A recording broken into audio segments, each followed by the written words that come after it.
بسم اللہ الرحمن الرحیم۔ شب بارات کو لے کر آج کل لوگوں کے ذہنوں میں بہت زیادہ غلط فہمی پائی جاتی ہے اور لوگوں کی زبانوں پر شب بارات کا لفظ عام ہو گیا ہے۔ شادی کے موقع پر دلہے کے ساتھ جانے والے قافلے کو بارات کہتے ہیں۔ اس موقع پر پٹاخے بھی پھوڑے جاتے ہیں اور شاید اسی وجہ سے اس مبارک رات کو عبادت کر کے اپنے گناہ بخشوانے کی بجائے پٹاخے پھوڑ کر ضائع کر دیا جاتا ہے۔ یہ لفظ برات نہیں بلکہ صحیح لفظ برات ہے، جس کے معنی نجات حاصل کرنا یا چھٹکارا پانے کے ہیں۔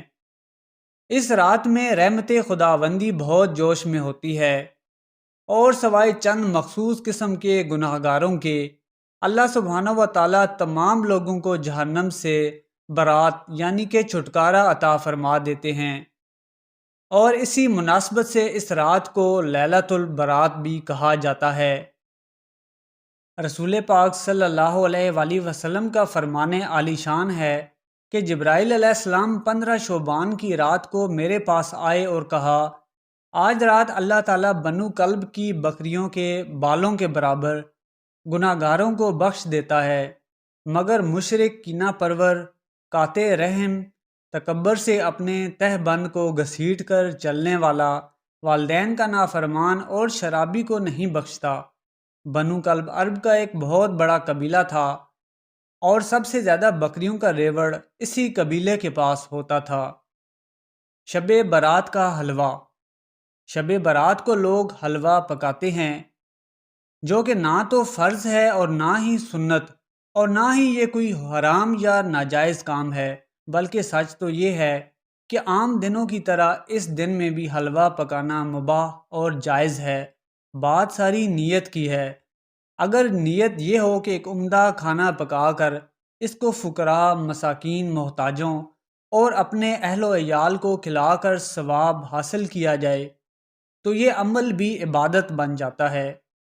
رسول اللہ صلی اللہ علیہ وآلہ وسلم حلوہ، شیرنی اور شہد کو پسند فرماتے تھے۔ یہ بات دلچسپی سے خالی نہیں ہوگی کہ عربی میں ہر ایک میٹھی چیز کو حلوہ کہا جاتا ہے۔ 15 شعبان کا روزہ۔ ہمارے پیارے نبی صلی اللہ علیہ وآلہ وسلم کا فرمان عظیم ہے کہ جب 15 شعبان کی رات آئے تو اس میں قیام یعنی عبادت کرو اور دن میں روزہ رکھو۔ بے شک اللہ غروب آفتاب سے آسمان دنیا پر تجلی فرماتا اور کہتا ہے کوئی مجھ سے مغفرت طلب کرنے والا کہ اسے بخش دوں، ہے مجھ سے کوئی روزی طلب کرنے والا کہ اسے روزی دوں، ہے کوئی مصیبت زدہ کہ اسے عافیت کروں، ہے کوئی ایسا، اور اس وقت تک فرماتا ہے کہ جب تک سورج طلوع نہ ہو جائے۔ شب بارات بہت عظیم رات ہے اور تمام راتوں کی سردار رات ہے۔ اس رات میں اعمال نامے تبدیل کیے جاتے ہیں، اس لیے اگر ممکن ہو تو 14 شعبان المعظم کو بھی روزہ رکھ لیا جائے تاکہ جب نیا اعمال نامہ لکھا جا رہا ہو تو وہ شخص روزے کی حالت میں ہو۔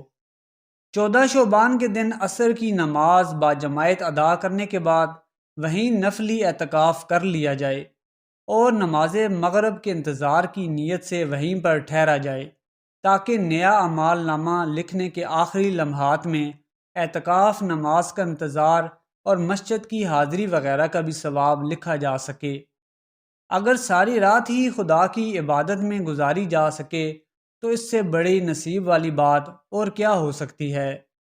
شب بارات کی اہمیت۔ ام المومنین حضرت عائشہ صدیقہ رضی اللہ تعالی عنہا ارشاد فرماتی ہیں کہ ایک رات میں نے حضور صلی اللہ علیہ وآلہ وسلم کو بستر پر نہ پایا تو میں نے آپ کی تلاش میں باہر نکلی تو میں نے حضور صلی اللہ علیہ وآلہ وسلم کو جنت البقیع میں پایا کہ سر مبارک آسمان کی طرف اٹھا ہوا تھا۔ مجھے دیکھ کر آپ نے فرمایا، اللہ تعالیٰ نصف شعبان کو آسمان دنیا پر جلوہ گر ہوتا ہے اور قبیلہ کلب کی بکریوں کے جس قدر بال ہیں ان سے زیادہ لوگوں کو بخش دیتا ہے۔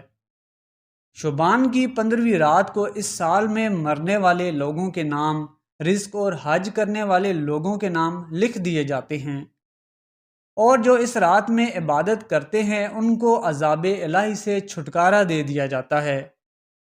اللہ قرآن کریم میں فرماتا ہے کہ اس رات میں بانٹ دیا جاتا ہے ہر حکمت والا کام۔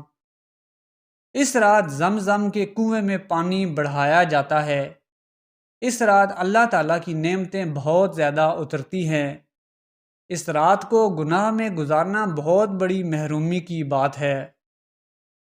15 شعبان المعظم کی رات بہت زیادہ اہم ہے۔ اس دن قسمتوں کے فیصلے ہوتے ہیں، نہ جانے کس کی قسمت میں کیا لکھ دیا جائے۔ یہ نہ ہو کہ بندہ غفلت میں پڑا رہ جائے اور اس کے بارے میں کچھ سے کچھ لکھا جا چکا ہو۔ بہت سے کفن تیار کر کے رکھے ہوتے ہیں، مگر ان کو پہننے والے بازاروں میں گھوم پھر رہے ہوتے ہیں۔ بہت سارے لوگ ایسے ہوتے ہیں کہ جن کی قبریں تیار ہو چکی ہوتی ہیں، مگر ان میں دفن ہونے والے خوشیوں میں مست ہوتے ہیں۔ بہت سے لوگ ہنس رہے ہوتے ہیں، حالانکہ ان کی موت کا وقت قریب آ چکا ہوتا ہے۔ کئی مکانات کی تعمیرات کا کام مکمل ہو گیا ہوتا ہے، مگر ان میں بسنے جانے والے مکینوں کی زندگی کا وقت بھی پورا ہو چکا ہوتا ہے۔ حضرت سیدنا کثیر بن مرہ رضی اللہ تعالیٰ عنہ سے روایت ہے کہ تاجدار رسالت حضرت محمد صلی اللہ علیہ وآلہ وسلم نے فرمایا، اللہ عز و جل شعبان کی 15ویں رات کو تمام زمین والوں کو بخش دیتا ہے سوائے مشرک اور عداوت والوں کے۔ چنانچہ تمام مسلمانوں کو چاہیے کہ مذکورہ بالا گناہوں سے بچنے کی حتی الامکان کوشش کریں، اور معاذ اللہ اگر کسی گناہ میں ملوث ہوں تو اس مبارک رات میں اللہ کے حضور گڑ گڑا کر گریہ وزاری کرتے ہوئے سچے دل سے اللہ تعالیٰ سے ان تمام گناہوں کی سچی توبہ کر لیں۔ اگر کسی سے قطع رحمی کی ہوئی ہے تو آج سے ہی صلح جوئی کی کوئی ترکیب کریں، اور اگر کسی کی حق تلفی کی ہے تو اس کی معافی تلافی کا بھی سامان کریں۔